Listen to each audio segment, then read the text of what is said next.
how has it been for you specifically? Because we've been talking a little bit about the theories of leadership, but you already have a lot of leadership experience as well. And I'm curious if a lot of your comments about servant leadership have kind of been after the fact as opposed to proactive, because you were working at TBRM, you were working as a counselor. I mean, you're hoping to become a Bible study leader, but that certainly wouldn't be your first experience in a leadership role. How much of you, saying the things that you've been saying about, man, Christ's example has come from seeing the leaders who have led you, but also getting to lead others that you've already led? Yeah, that's a great question. I mean, I think that a lot of it has come from the examples of leaders that I have seen in the past, whether that be my parents, church leaders growing up, leaders in our Boy Scout troop. Whoop. Yeah. Name names, bro. Name names. Mr. Wofford, Mr. Schrader, Yes. Mr. Skogman.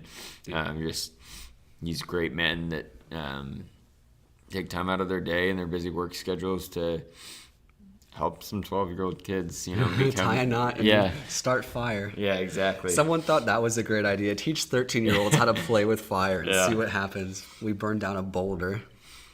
Well, it happens, I had but... to pour kerosene on it first. But, but yeah, just like those examples, a lot of it came from that. Mr. Payne as well, I don't know. Okay. Yeah. But...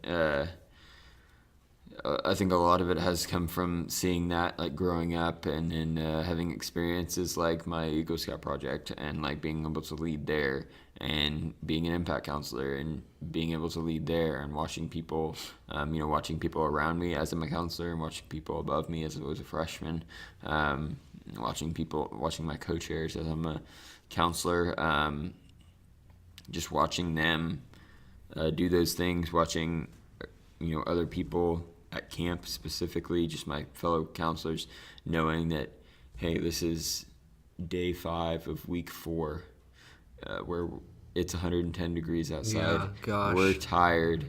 All we want to do is for it to be the weekend so we can get 12 hours of sleep and then wake up and do it all over again. Yeah. But, pushing through and just being there. Mentally, physically present, not just physically being in the place, but mentally present and engaged with these kids where we could easily check out, and that kind of thing. And just so a lot of, servant leadership my idea of servant leadership has come from that and has come from the gospel and being in the church growing up has been a huge blessing in my life, but has also been a great teacher in my life. The church has, and just being able to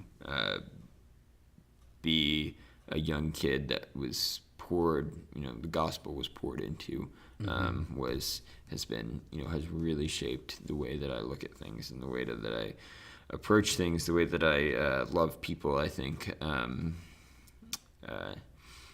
So I don't know if I for sure. got off track of the question. I think it gets us back on track of where I kind of wanted to hit earlier when talking about leadership, because when you brought up specifically, I love Mr. Wofford. I don't have as much personal experience with him, but I can certainly vouch that he's an amazing leader. But I have plenty of stories about both Mr. Skogman and Mr. Schrader and how they have just absolutely overwhelmed me with their empathy, with their thought and their dedication to not only the program of scouting, but to us as individuals, people like preteens, 12 through 17-year-old kids going through trying to tie knots, trying to start fire, trying to earn merit badges, go on 80-mile hikes through the desert in New Mexico, trying to do all these things. We could never do it alone, and I'm so glad that we had people like them to guide us along. I'll talk about Mr. Schrader for a little bit because I love talking about Mr. Schrader. He's probably one of the most amazing people I've ever had the opportunity to sit down and talk to about life, about leadership, about the world, because he has thought about it, and it's something that he thinks about and talks about very, very regularly. And he would talk about it with us as, again, 12, 13, 14-year-old kids. And those conversations with him not only stirred my confidence in my ability to speak about those things, but really were the first time that anybody had even entertained those topics of conversation with me as a 13, 14-year-old kid. So I felt as if I was having grown-up conversation, whatever you want to call that, not just talking about grown-up topics, but in a manner where I felt honored and built up and treated as if I was already a man. Mr. Schrader always treated us as young men. We were young and we were growing, but we were certainly men, and I appreciated that. And Mr. Skogman as well had at times always a difficult standard of accountability, just a very high bar in terms of expectations, but I think I can compare it to Grace in a way, because he was very good about staying on top of us and making sure that while we were the youth, doing leadership and having these different roles, patrol leader, senior patrol leader, troop guide, chaplain's aide, whatever it was, that we had the backing of somebody who had life experience, who wasn't going to cram information down our throat, but should we seek them out and approach them for help, was always willing to humbly speak that truth into us. In terms of, I'll talk about Mr. Skogman. He always had the glass box metaphor. I don't know if you... Yes, the glass box metaphor that, sticks with me, and I'm surprised how little other people have heard of it, because I heard it religiously for 5-6 years from him. And it's just that as a leader, you live in a glass box, and everybody is coming around to see what it is that you do. You might not realize that you have a mark on you. You might not realize that you have eyes on you, but you are a role model, and you are somebody that people are going to imitate, whether or not you intend them to. And that kind of woke me up as a 14 or 15-year-old to some of the stupider things that I was doing, things that I didn't want people to model or imitate, and kind of pull me away from those things in a way that wasn't beating me over the head with accusation or the law saying, man, you're lazy and you're unprofessional and you don't do this, and you could work on it not goofing around or not joking around or not entertaining it when other people are joking around and messing around.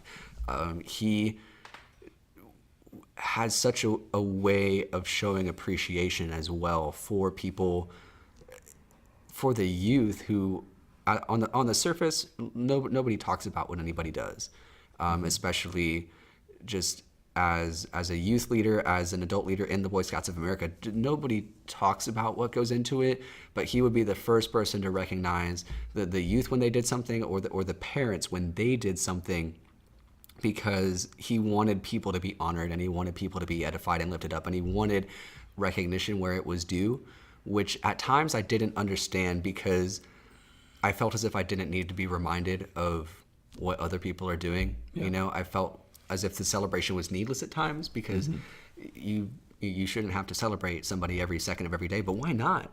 Right. And that was always the spirit that he carried with him, was just, we want to honor the people who need to be honored. And he felt as if everybody definitely deserved some degree of glory, not to stand on their coattails, but truly to be acknowledged for the work that they put into the organization. I think that's something that has stuck with me in impact, certainly with coaching, just being able to look at what appear to be small victories or small accomplishments by an individual, and to say, yes, like speak into that and say, good on you. Yeah.